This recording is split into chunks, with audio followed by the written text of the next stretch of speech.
Good morning everyone. এখন বাজে সকাল 6:30 আর নেতারহাটে ভালোই ঠান্ডা পড়েছে।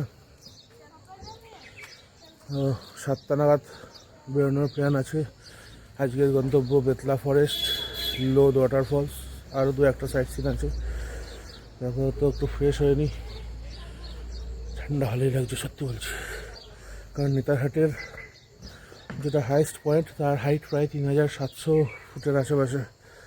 তো প্রায় 3000 ফুটের হাইটে রয়েছি। আর মাসটা হচ্ছে অক্টোবর শেষ প্রায়, তো হালকা ঠান্ডা তো পড়বেই। যাই হোক, চলো ফ্রেশ ট্রেশ হয়ে নিয়ে বেরোই। তারপর রাস্তায় আবার কথা হচ্ছে, কারণ ব্রেকফাস্ট লাঞ্চ সব আজকে বাইরেই হবে।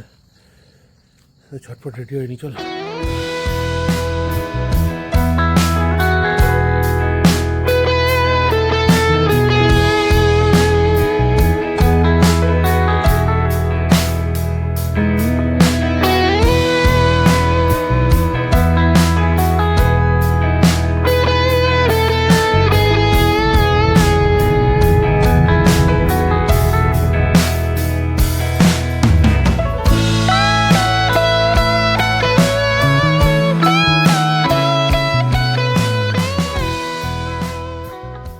আমরা এখন লোদ ওয়াটারফলের দিকে এগোচ্ছি। সেখান থেকে আর 17 কিলোমিটার। ছোট্ট একটা বাজার পড়েছে রাস্তায়, সেখানে ব্রেকফাস্ট করার জন্য দাঁড়িয়েছি। এখান থেকে ব্রেকফাস্ট করবো, করে তারপর লোদ ওয়াটারফলের দিকে যাব। দেখি, এখানে রুটি তরকারি খোঁজা হয়েছিল কিন্তু পাওয়া যায়নি। এখানকার মোটামুটি সব জায়গায় ব্রেকফাস্ট ওই পুরি সবজি। চলো খেয়ে দিয়ে কোনো যাক। 30 रुपया प्लेट। चावल का है, उसका चावल और चना दाल।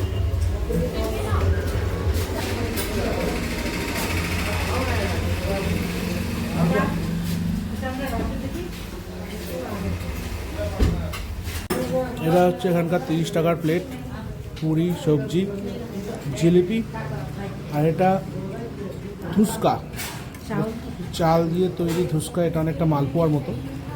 রসে আমরা যেমন মালপোয়াটা রসে ফেলি, এটা রসে ফেলার ঠিক আগের পরিস্থিতি। ধুসকা বলে এখানে। মানে দুটো পুরি সবজি, একটা জিলিপি আর দুটো ধুসকা দিয়ে প্লেট হচ্ছে 30 টাকা। ধুসকা জিনিসটা হচ্ছে আমাদের বাঙালির মালপোয়া, কিন্তু ওটা রসে ডোবানো হয়নি, তরকারি দিয়ে খেতে হয়। তো ব্রেকফাস্ট ডান। এবার লোদ ওয়াটারফলের দিকে আবার যাত্রা করবো। কতক্ষণ লাগে শুনলাম? লোদ ওয়াটারফলে 180টা সিঁড়ি প্রথমে উঠতে হয়, ফলস দেখে, তারপর আবার নামতে হবে। দেখা যাক কতক্ষণ লাগে না লাগে। চলো এগোনো যাক।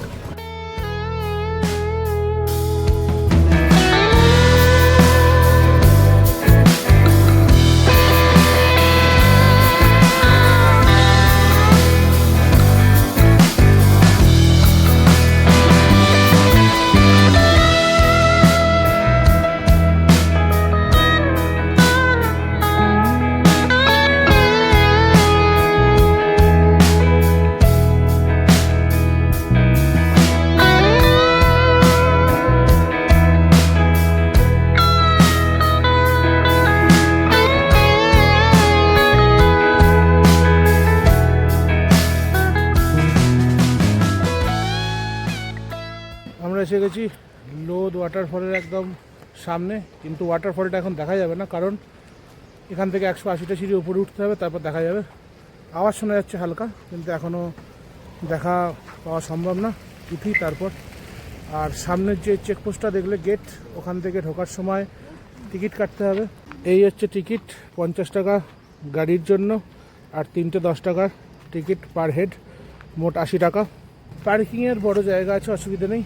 তবে গেটের আগে অবধি রাস্তা তো খুবই ভালো, কিন্তু গেট থেকে 1.5 কিলোমিটার মতো রাস্তা পুরোটাই অফ রোড। তো এটুকু মাথায় রেখে এসো যারা আসছো।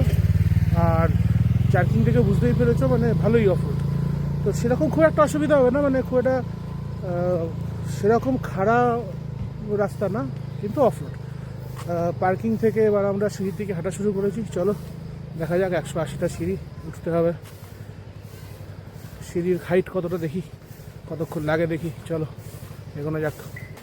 এই হচ্ছে লোদ জলপ্রপাতের রাস্তা, আর এই উঠে গেছে সিঁড়ি, 180টা আছে। এখান থেকেই হালকা ঝলক দেখতে পাবে লোদ জলপ্রপাতের সিঁড়ি দিয়ে ওঠার সময়। ওই যে ওপর থেকে জল পড়ছে। চলো এগোনো যাক, ভালো করে দেখা যাবে কাছে গিয়ে। ওয়েদার মনোরম, রোদ নেই, মোটামুটি 20% রাস্তা চলে এসেছি। চলো বাকিটাও কভার করা যাক। আর সবসময় যে সিঁড়ি আছে তা না, এরকম সিঁড়ি উঠছে ছোট ছোট স্টেপ, খুব হাইট বেশি না। আবার এরকম মাঝে ফ্ল্যাট রাস্তাও আছে, আবার কিছুটা গিয়ে সিঁড়ি। আর সামনে ওই ওপরে দেখা যাচ্ছে লোদ জলপ্রপাত। পুরোটা ভিউ কোথা থেকে পাওয়া যাবে চলো দেখি। এই লোদ জলপ্রপাত হচ্ছে ঝাড়খণ্ডের সবচেয়ে উঁচু জলপ্রপাত। এর জলটা মেনলি আসছে ছত্তিশগড় থেকে, এবং সত্যি বলছি মানে ফলসটা অনেকটা ছড়ানো, বিভিন্ন দিক থেকে জল পড়ছে, অনেকটা জায়গা জুড়ে জল পড়ছে, তাই দেখতে অসাধারণ লাগছে। আর এখন কিছুদিন আগেও সবে সবে বৃষ্টি হয়ে গেছে, তাই ফলসে পরিপূর্ণ জল রয়েছে, খুব সুন্দর দেখতে লাগছে।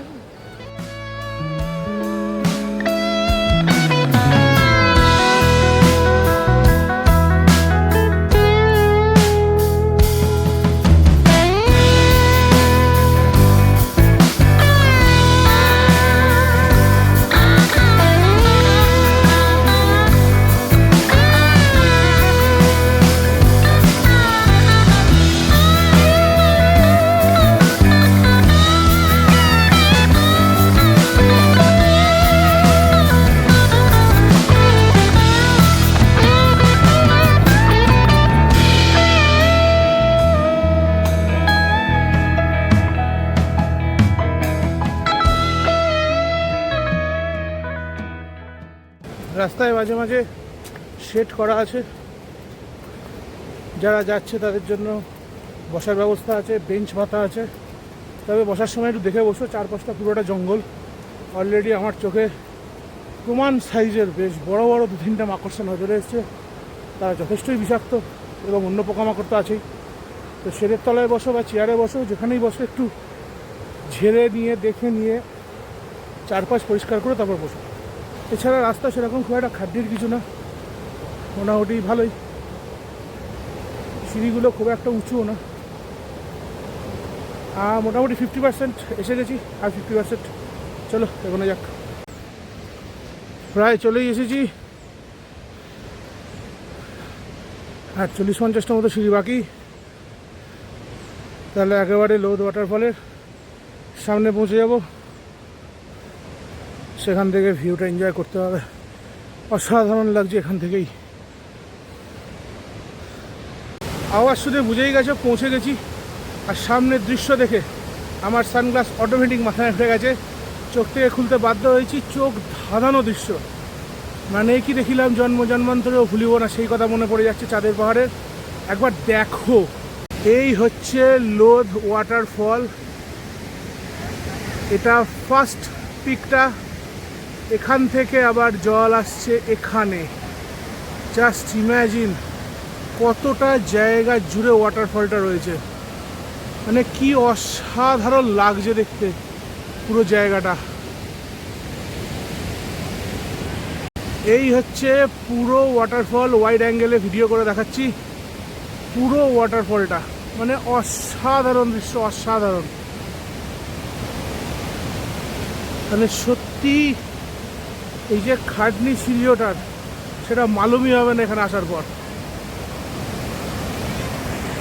এই ছিল ঝাড়খণ্ডের সর্বোচ্চ জলপ্রপাত। বেশ কিছুক্ষণ সময় কাটালাম এখানে, আবার নিচে নেমে যাবো সিঁড়ি দিয়ে। ফেরার উদ্দেশ্যে যাত্রা শুরু করে দিয়েছি। চলো নিচে নামা যাক। এবার next spot Betla national park. চলো এগোনো যাক।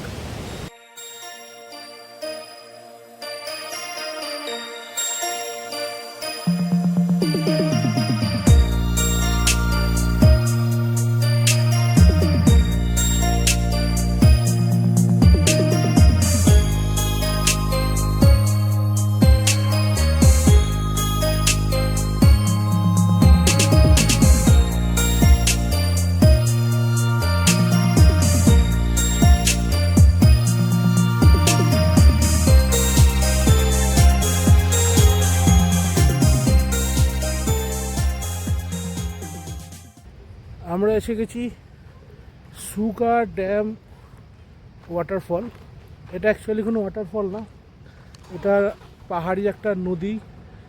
আর লোদ ওয়াটারফল যেটা একটু আগে দেখলে তারই জল এখানে এসছে।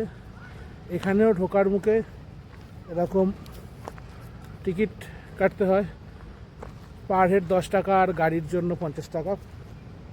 তো এখানেও 80 টাকা। তো এখন এখানে কোনো সেরকম ওপর নিচে ওঠাউঠির ব্যাপার নেই, জাস্ট ফ্ল্যাট ল্যান্ড, হেঁটে যাও, নদীর ধারটা এনজয় করো, করে আবার রিটার্ন। এটা হচ্ছে বেতলা ন্যাশনাল পার্কের ঠিক 7 কিলোমিটার আগে বাঁদিকে একটা সিমেন্টের রাস্তা ঢুকে গেছে, মানে ওই ফাটা চোরা রাস্তাই আর কি, মানে অফরোডই, কিন্তু খারাপ বেশি না। তো সেই রাস্তা দিয়ে কিলোমিটার 1.5 গেলে এন্ট্রি গেট, এবং সেখান থেকে হচ্ছে টিকিট কেটে ঢুকতে হয় এখানে। পার্কিংয়ের বড় জায়গা আছে, অসুবিধে কিছু নেই। চলো কেমন ভিউ আসছে না আসছে দেখা যাক। এখানে একটা ওয়াচ টাওয়ার করা আছে, খোলা না বন্ধ সেটা দেখতে হবে। দু একটা চায়ের দোকান পেয়ে যাবে। আর এই রাস্তা দিয়ে হেঁটে গেলে এই যে সামনে দেখতে পাচ্ছ সুগা ব্রাঞ্চ ওয়াটারফল, যেটা লোদেরই জলটা এখান দিয়ে বয়ে যাচ্ছে ভ্যালির মধ্যে দিয়ে। এই হচ্ছে পুরো ভ্যালিটা। কিছু বেঞ্চও পাতা আছে বসার জন্য। পুরো খরস্রোতা নদী, নদীর ওপর দিয়ে কাঠের ব্রিজ করা আছে, যেখানে দাঁড়িয়ে ভালো ভিউ পাওয়া যাবে ছবি টবি তোলার জন্য। দু একটা শেড করা আছে যাতে বসে জায়গাটা এনজয় করা যায়, পরিবেশটা ফিল করা যায়।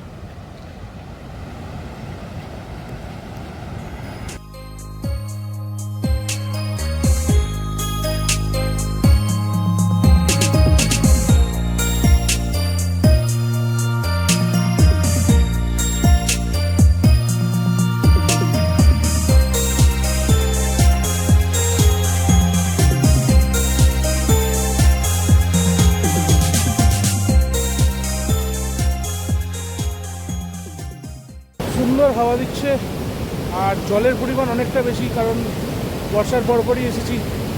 পুরো লোদ ওয়াটারফলের জলটা এখান দিয়ে বয়ে যাচ্ছে। দেখো পেছন দিয়ে প্রচণ্ড স্রোত দেখতে পাবে। এই জায়গাটা যে পেছনে বসার জায়গা করা আছে, এই জায়গাগুলোয় বসে সন্ধ্যাবেলার দিকে টাইম কাটালে সত্যিই খুব ভালো এনজয় করা যাবে। কিন্তু তার জন্য তোমাদের বেতলায় থাকতে হবে। আমরা বেতলায় থাকবো না, আমরা আবার ব্যাক করে যাবো নেতারহাটে। বেতলা স্টে রাখিনি, যার জন্য এখানে কিছুটা টাইম কাটিয়ে আবার আমরা ব্যাক করবো। চলো এনজয় করে নিই, পরিবেশটাকে ফিল করে নিই, করে আবার রাস্তায় দেখা হচ্ছে। এখান থেকে বেরোচ্ছি, এবার উদ্দেশ্য বেতলা ন্যাশনাল পার্ক। অনেকটা জায়গায় চওড়াভাবে নদীটা বয়ে যাচ্ছে, যার জন্য সুবিধা হয়েছে যে কাঠের ব্রিজটা দেখালাম, তার থেকে কিছুটা সামনের দিকে ওপরের দিকে এগিয়ে গেলে কিছু কিছু জায়গা আছে ছোটো ছোটো, যেখানে জলের স্রোত অনেকটা কম। সেসব জায়গায় স্নান করছে কয়েকজন। তো যদি নদীতে সেরকম জল না থাকে তাহলে তোমরা এখানে এসে স্নান করতে পারো, তবে অবশ্যই সেফটির দিকটা আগে খেয়াল রাখবে, যেন বেশি পাথরের ধারে বা যেখানে স্রোত বেশি সেখানে না চলে যাও। তাছাড়া ওখানে মোটামুটি হাঁটু থেকে একটু ওপর হাইট অব্দি জল আছে, আরামসে স্নান করা যাবে, করতে পারো সেফটির দিকে খেয়াল রেখে। বাকি চলো next stop Betla national park.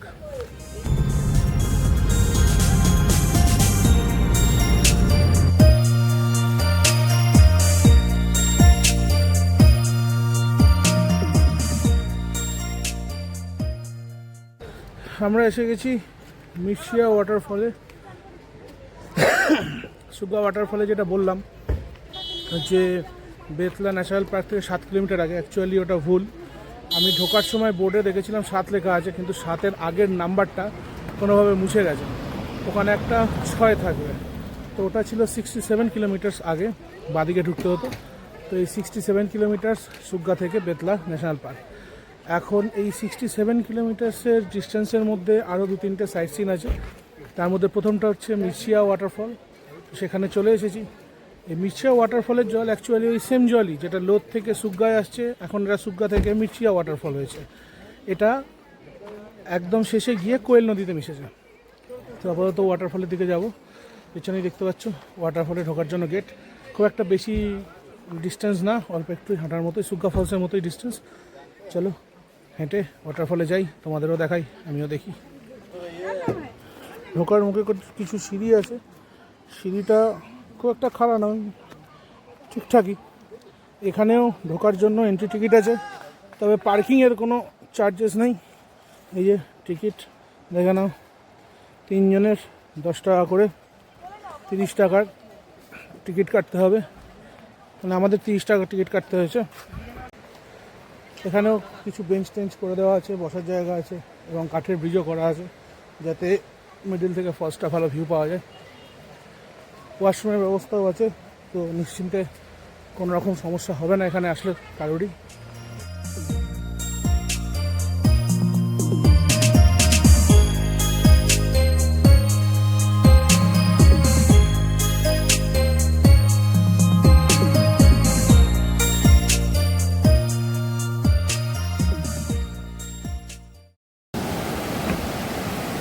এই হচ্ছে মিরচিয়া ওয়াটারফল, ওই যে উপরে দেখতে পাচ্ছ এইটা মিরচিয়া ওয়াটারফল। সেই লোদ জলপ্রপাতের জলই এখান দিয়ে আসছে সুগ্গা ফলসের হয়ে, এখানে এসে মিশেছে, এখান দিয়ে বয়ে যাচ্ছে কোয়েল নদীর দিকে। এখানেও কিছু শেড করে দেওয়া আছে, কাঠের ব্রিজ আছে, শেডে বসে সময় কাটানো যেতে পারে, বেঞ্চও করে দেওয়া আছে।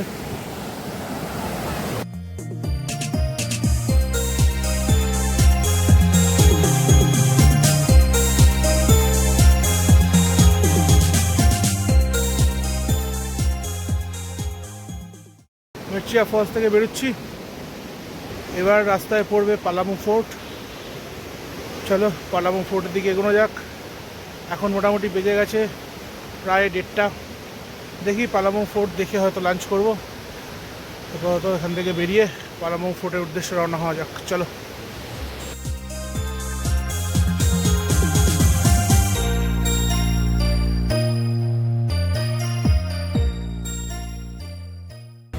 আমরা এসে গেছি বেতলা ন্যাশনাল পার্কে। পালামু ফোর্টটা বাইপাস করে চলে এসেছি, কারণ প্রায় 2:30 বেজে গিয়েছে আর প্রচণ্ড খিদে পেয়েছিল, তাই লাঞ্চ করে আগে বেতলাটা ঘুরে নেবো, তারপর পালামু ফোর্ট দেখে বেরিয়ে যাবো। এখান থেকে 3 কিলোমিটার পালামু ফোর্ট, খুব একটা বেশি দূরে না। আর এই যে পেছনের সাদা বিল্ডিংটা দেখছো, এইটা হচ্ছে রেস্টুরেন্ট। শুনলাম খাবার দাবার ভালোই, দেখা যাক গিয়ে কী পাওয়া যায় না পাওয়া যায়। আর এটা চারপাশের পরিবেশ, আর পেছনের এই যে ওয়াচ টাওয়ারের মতো জায়গাটা রয়েছে, ওয়াচ টাওয়ারের পাশ দিয়ে পেছনটা, এখান দিয়ে এন্ট্রি গেট আছে, দিয়ে এখানে পার্কিং এবং পেছনে রেস্টুরেন্ট। আপাতত লাঞ্চ করে তারপর ঘুরতে বেরোবো। চলো। আজকের লাঞ্চ এসে গেছে, ভাত, ডাল, আলু ভাজা, আলু পটলের তরকারি, পেঁয়াজ, আর ওদিকে রয়েছে আন্ডা কারি। প্রায় সব জায়গায় সেমই, এখানকার লোকাল লাঞ্চ প্রায় সেমই হয়। এই ভেজ থালি, একটা ভেজ থালি, মানে 3 জনের 3টে ভেজ থালি বলেছি, আর 2 প্লেট আন্ডা কারি ডবল ডিমের। চলো খেয়ে নেওয়া যাক, খুব খিদে পেয়েছে। লাঞ্চ কমপ্লিট, বেরিয়ে পড়েছি ন্যাশনাল পার্কটা একটু ঘুরে দেখতে, বেতলা ন্যাশনাল পার্ক। এদিকে দেখতে পাচ্ছ বেশ কিছু জিপসি দাঁড়িয়ে আছে, সেখানে সাফারির ব্যবস্থা আছে, আর সম্ভবত এলিফেন্ট সাফারিরও ব্যবস্থা আছে। চার্জেস কত জানি না, দেখি খোঁজ নিয়ে। তবে সাফারি করার ইচ্ছা অতটা নেই, পায়ে হেঁটে যেটুকু ঘোরা যায়। দেখা যাক, এখানে কাউকে জিজ্ঞেস করতে হবে। সাফারির রিসেপশন সেন্টার দেখতে পাচ্ছি, এই যে পেছনে গেট দেখতে পাচ্ছ, এন্ট্রি পয়েন্ট এই গেটটা সাফারির। এবার অনেকগুলো জিপি দেখতে পাচ্ছি আশেপাশে রয়েছে, দেখা যাক কত কি রেট বলে।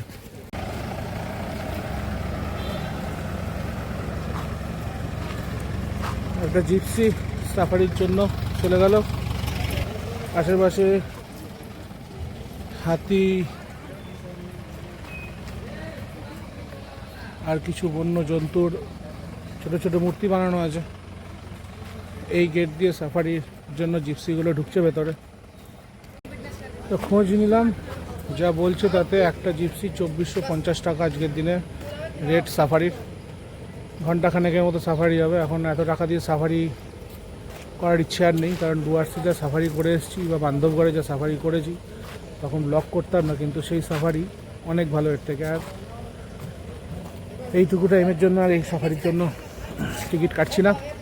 আশপাশটা একটু টুকটাক ঘুরবো, একটা ছোটো পার্ক মতো আছে, জায়গাটা একটু ঘুরে দেখবো, দেখে বেরিয়ে যাবো পালামো ফোর্টের উদ্দেশ্যে। আর লাঞ্চে কী খেলাম সেটা তো দেখলে। লাঞ্চের এই প্লেটটার দাম ছিল 120 টাকা, আর আন্ডা কারি এক্সট্রা, ডাবল ডিমের আন্ডা কারি 80 টাকা। অ্যাভারেজ রান্না, খুব একটা হাইফাইও না, ঠিকঠাক। শুধু আলু ভাজা যেটা দিয়েছিল সেটার কোনো টেস্ট ছিল না, বাদ বাকি মোটামুটি ওকে খাওয়ার মতো, ঠিকঠাক, পেট ভরে যাবে। আর এখানে থালি বলে, কিন্তু ডাল তরকারি নিলে তার এক্সট্রা চার্জ। থালি মানে জাস্ট ওই একবারই যা দেবে সেটাই, তার উপর যা এক্সট্রা চাইবে তার এক্সট্রা চার্জ হবে। এটা একটু মাথায় রেখো। বাকি চলো আশপাশে একটু ঘুরে দেখি, দেখে বেরিয়ে যাবো পালামো ফোর্টের উদ্দেশ্যে। বেতলা ন্যাশনাল পার্কে এই পাখিগুলো আর এই প্রাণীগুলো দেখতে পাওয়া যায়। সাফারিতে গেলে এগুলো দেখার সম্ভাবনা থাকে, কিন্তু এখন প্রায় কিছুই দেখা যাচ্ছে না। কয়েকজন সাফারি করে ফিরলো, জিজ্ঞেস করলাম, তারা কিছুই দেখতে পায়নি, দু একটা হরিণ ছাড়া। সো আর অন্ধকারও হয়ে এসছে, আবার ফিরবো নেতারহাট, এখান থেকে প্রায় 120 কিলোমিটার। আর ঢুকছি না সাফারিতে। তবে এটা 1200 টাকা আলাদা চার্জ করে গাড়িটা নিয়ে বাইরের সাইডটা, ফরেস্টের বাইরে বাইরে দিয়ে পালামো ফোর্ট সমেত লেক দিয়ে একটা ট্রিপ করায়, সেটার জন্য কোনো টিকিটের দরকার হয় না। তো সেটাও চাইলে তোমরা করতে পারো, বা সাফারি তো করতেই পারো। বেতলা ন্যাশনাল পার্কের মধ্যে যদি তোমরা থাকতে চাও তারও ব্যবস্থা আছে, সেটা অনলাইনে বুকিং করতে হয় ওদের অফিসিয়াল সাইট থেকে। তো এখানে কটেজ এবং ট্রি হাউস আছে, আমি দেখিয়ে দিই একবার। এই যে সামনে ঢোকার গেট, এদিক দিয়ে এসে বাঁদিকে যদি এই রাস্তাটা নাও, এই রাস্তা দিয়ে কিছু দূর এলেই ডান দিকে এই সিঁড়িটা উঠে গেছে। এই সিঁড়িটা বাঁদিক দিয়ে একটা রাস্তা চলে গেছে, ডান দিক দিয়ে একটা রাস্তা চলে গেছে, এবং এর মাঝখানের পুরো জায়গাটাই হচ্ছে থাকার জায়গা। এখানে দেখতে পাবে লেখা আছে কটেজ, নাম্বারিং করা আছে, এবং ট্রি হাউস তারও নাম্বারিং করা আছে, এবং ডিরেক্টর বাংলো, এই 3 প্রকার থাকার ব্যবস্থা আছে এখানে। তো তোমরা অফিসিয়াল সাইট থেকে যদি এখানে থাকার জন্য বুক করতে চাও, বুক করে তোমরা অবশ্যই এখানে এসে নাইট স্পেন্ড করতে পারো। সেক্ষেত্রে তোমরা পুরো একটা দিন জঙ্গলের পরিবেশের কাছে থাকার সুযোগ পাবে, এবং আশপাশটা ঘুরে দেখার সুযোগ পাবে, এক্সপ্লোর করতে পারবে, প্লাস চাইলে সাফারিও করতে পারো। যাই হোক, এখানে বেশ কিছুটা টাইম কাটালাম। এবার এখান থেকে বেরোবো পালামো ফোর্টের উদ্দেশ্যে। প্রায় 3:30 বাজে চললো, চলো এখানে যাক। আমরা এসে গেছি পালামো ফোর্টে। এই যে পেছনের রাস্তাটা দেখতে পাচ্ছ, এই রাস্তা দিয়ে আসতে হয় বেতলা ন্যাশনাল পার্কের ঠিক উল্টো দিকের, একটু ডান দিকে এসে উল্টো দিকের রাস্তায় ঢুকে গেলে রাস্তাটায় উঠে পড়বো। তো এখান দিয়ে সোজা আমরা, এই রাস্তাটা এখানে এসে শেষ হয়ে গেছে, সোজা ফোর্টে এসে গেছে। এটা হচ্ছে ওল্ড ফোর্টটা।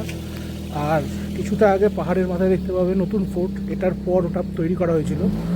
তো সেই ফোর্টটায় যাওয়ার কোনো রাস্তা নেই, ওটা মোটামুটি একটা পাহাড়ি রাস্তায় ট্রেক করেই উঠতে হয়। এই যে এখানে এসে রাস্তা শেষ। এবার তোমাদের ফোর্টটা দেখাই। তার আগে ফোর্টে ঢোকার ঠিক 1-2 কিলোমিটার আগে এরকম একটা টিকিট কাটতে হয়। এটা 20 টাকা নেয়, পার গাড়ি 20 টাকা নেয়। কতজন আছে না আছে সেটা ম্যাটার করছে না, পার কার 20 টাকা। চলো ফোর্টটা দেখাই তোমাদের।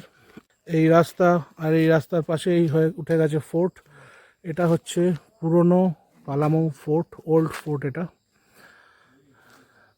দেখতে পাচ্ছ পুরোটাই ভাঙাচোরা অবস্থা, রক্ষণাবেক্ষণের খুবই অভাব, পুরো ভেঙে চুরে একাকার হয়ে গেছে ফোর্ট। এই হচ্ছে সেই বিখ্যাত পালামো ফোর্ট। তো এই পালামো ফোর্ট তৈরি করেন মেদিনী রায় নামক একজন পালামোয়ের রাজা 1600 থেকে 1700 খ্রিস্টাব্দের মাঝ বরাবর। তারপর দাউদ খান আক্রমণ করে এই ফোর্টটা দখল করে নেন, এবং তখন সেই সময়কার যারা সৈন্য সামন্ত ছিল এবং মেদিনী রায় সমেত সবাই জঙ্গলে পালিয়ে যায়।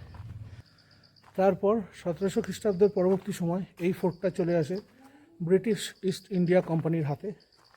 তারা এই ফোর্টটাকে বিভিন্ন কাজে ব্যবহার করেছে এবং তার সাথে এটাকে একটা জেলখানা হিসেবেও ব্যবহার করেছে, যেখানে স্বাধীনতা সংগ্রামীদের কয়েদ করে রাখা হতো, কয়েদি হিসেবে রাখা হতো এখানে। এই হচ্ছে ফোর্টের ভেতরের পোর্শনটা।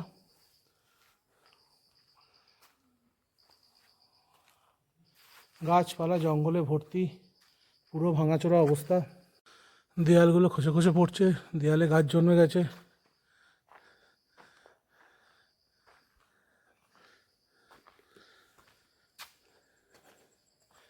ফোর্টের এটুকু অংশই মনে হয় দাঁড়িয়ে আছে, আর বাকি পুরোটাই প্রায় ভেঙে গেছে। ভেতরের অংশে সেরকম কিছুই নেই, পুরো জায়গা জুড়ে জঙ্গল হয়ে গেছে।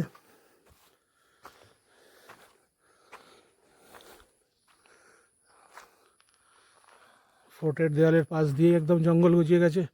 এখানে যা একটু অবশিষ্ট পড়ে আছে ধ্বংসাবশেষ, বাকি পুরোটাই জঙ্গলে ঢেকে গেছে।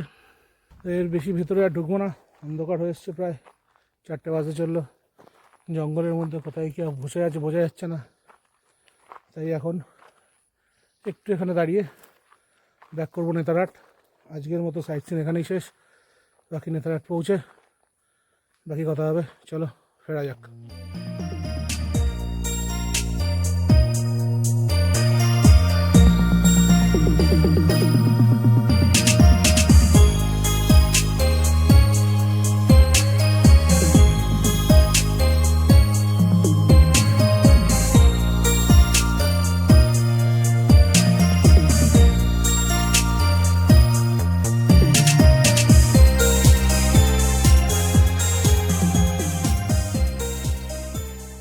হোটেলে ব্যাক করে গেছি, এখন বাজে প্রায় 6:30 থেকে 7টার আশেপাশে বাজে। তো কেমন লাগলো তোমাদের দেখে জানিও। আর এই রাস্তাটা এত সুন্দর, যারা বাইক রাইড করো প্লিজ একবার এসো, অসাধারণ এক্সপিরিয়েন্স হবে। যেহেতু আমি নিজে রাইড করি বলে আমি বুঝতে পারছি, আমি হয়তো নেক্সট আরেকবার এখানে আসবো একটা বাইক রাইডের প্ল্যান নিয়ে। ইচ্ছে আছে, যদি আসি তো তোমরাও জানবে কবে আসছি না আসছি, তোমাদেরও দেখাবো রাইডটা। কিন্তু যদি ইচ্ছে থাকে একবার এসো, যারা বাইক রাইড করার ইচ্ছুক, বাইক রাইড করো তারা একবার এসো, খুব মজা পাবে। মানে এত সুন্দর রাস্তা, জঙ্গলের মধ্যে দিয়ে এত পরিষ্কার রাস্তা, একটা আলাদাই ফিলিংস হবে।